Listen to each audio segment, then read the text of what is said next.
Hello friends, this is Calvis. Welcome back to our tutorial on farmers management system. It has been a while since we stopped working on this project. Now that this is new year, I want us to quickly move through this project and finish it so that we can start a new project. You know, we are very happy when we are learning new things. So new year, new things. So without wasting time, there is one side of the project which are already implemented, but because of my audio issues, I had to stop and record this one as it is now. So I will try my best to explain to you step by step. And in our next tutorial, that is next part, we will be able to move side by side. That means that from scratch, I'll be able to show you what we are doing from the script to the database. Okay, so in our last project we learned on how to create this form for the adding new users. So we created this button, you remember, so that when you click new button, it takes you to a form where we can key in details. Sorry, the session expired, so that's the reason why it is redirecting us. So when you come back to users new, it brings us to this form whereby we can add user details, and through that we need to insert to the database. So I had already implemented this one. You can see as many. I just want to remove everything and we remain with only the admin which we had before everything happened. Okay, so I just need to delete everything and remain with only this one. All right.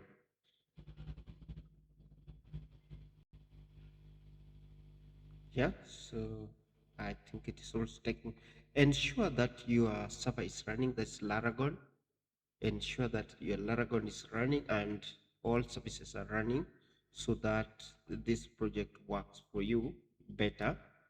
Yeah, so once I've deleted that, I remain with only one entry, and so I just want us to try and add.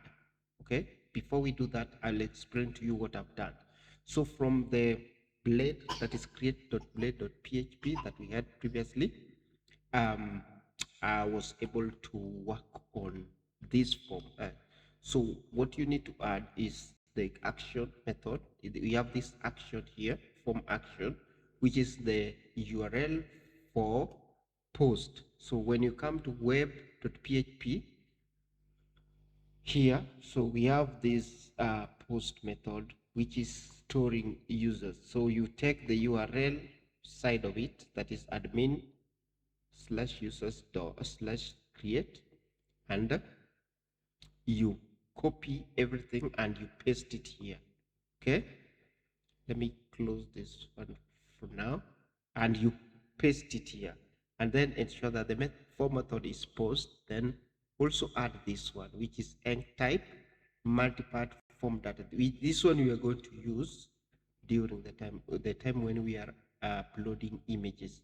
And then also add this method here, CSRF field, the way it is. If you don't add it, it won't work for you. After that, another thing which I've just added here is the value. So this value is a method which is used to store the keyed in details during the form submission. So all the details, let's say for example, name, last name, email, blah, blah, blah. When you submit the form and let's say something happens like an error occurs, when we click the back button, we don't need to lose the data that we had already keyed in so that we start afresh. But we need the form to retain that data. That is the reason as to why we add the value. So we will use this method old, and then you write the form name, the input field name. So like in this, for instance, the name, we have name as name, so you put it there. For the last name, you use last name here. Okay, we have last name. Then for the email, we use email because the name here is called email. Password, no need for password. Then we have phone, we use phone because the name is phone. Then profile picture also, just leave it the way it is. Then for the role, we use is role because the name here is role.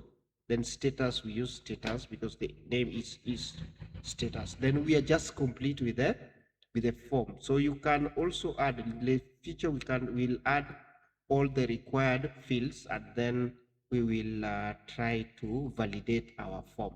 But for now, for this tutorial, I'll just leave it there. Then what I've done again is on the user control. So yours will be containing only the index create, and I've added this to so public function store, because when you come to the web.php, my class function is called store. You can see here. That is the reason as well. If yours is different, then ensure you use that name which you use. So store, then we use request. This is what we are going to use, method we are going to use to request from the form the details which are stored in the form or the input field to compare with whatever we have in the database. Okay, so ensure that you import the request here and then import the models, because we are going to use this user model. You use a model which we have from the apps, HTTP, not apps, but apps, then models. We have this one model here, user.page. So import that, then import these other functions like hash and str, which we are going to use in storing the password. So after you shall have done all that, then we come to implement that. So if you dd this, for instance, we can dd that and leave it the way it is. So when you save that and then come and fill in this and then you submit, it will give us all these details which we are ready to submit into the database. Okay, so we are going to submit token name, last name, email, password, and for is role, status. All this we are going to store in the database. What we are lacking there is image, which we are going to implement later on in this tutorial. We can select it there. Like for instance, you can see that I've just clicked the back button and I've noted this, all this information which are already uh, keyed in are not deleted because we used this, what I was explaining. Okay, that is how it works. So if you have done that and submit, you can see now we have the field for the image. So it's an array form. So you can see we have that image, and because we've not created that for it, I will leave it uh, for now. And then let me just come back and we can now see if we comment out this dd, and then we declare the model, the table model, which is the user. We are going to use the variable user to allow us save it to the database. So we say user is equal to new user model here, then user, which is the variable, and the name of the database field is the table field called user is called name. Then we request the name from the form and we get that to compare to save. The other remaining fields are, we have last name, email, then password. So when it comes password, then we are using if. Okay, if we are using if, and then we are storing the password using hash function. Okay, so this is going to encrypt the password.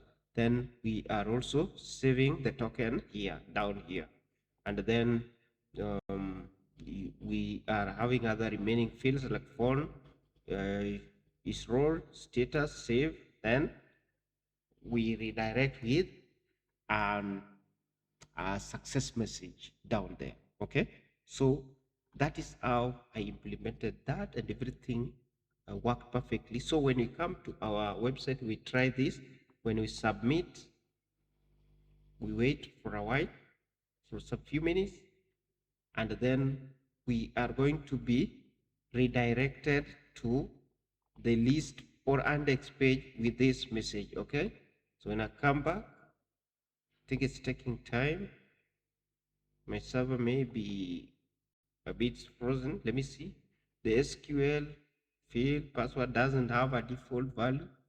Connection user's name is okay.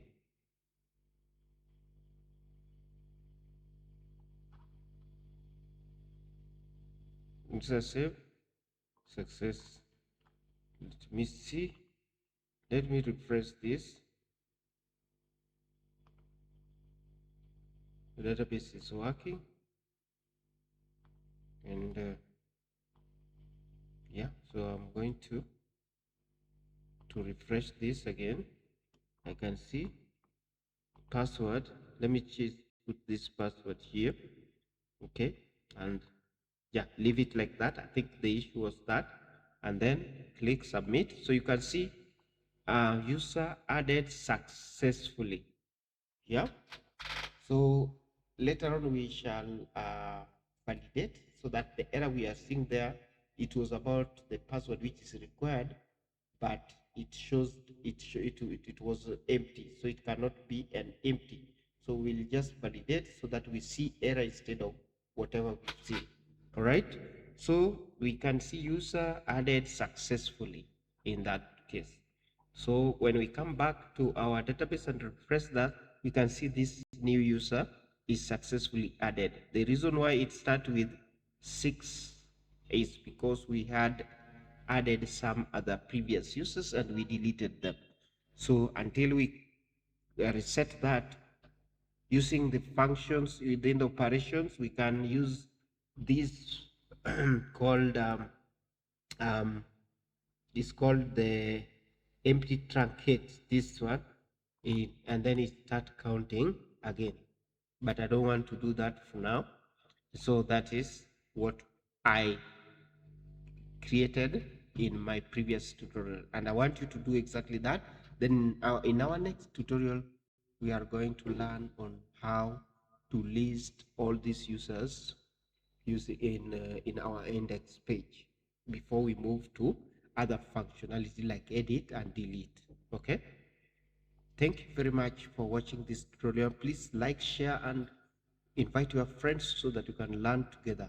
Please subscribe to my YouTube channel and select the bell icon for future tutorials. Okay, I will request you that if you have any issue, maybe you have a question, you can leave comments at the comment section and I will answer that. Thank you very much. Bye bye.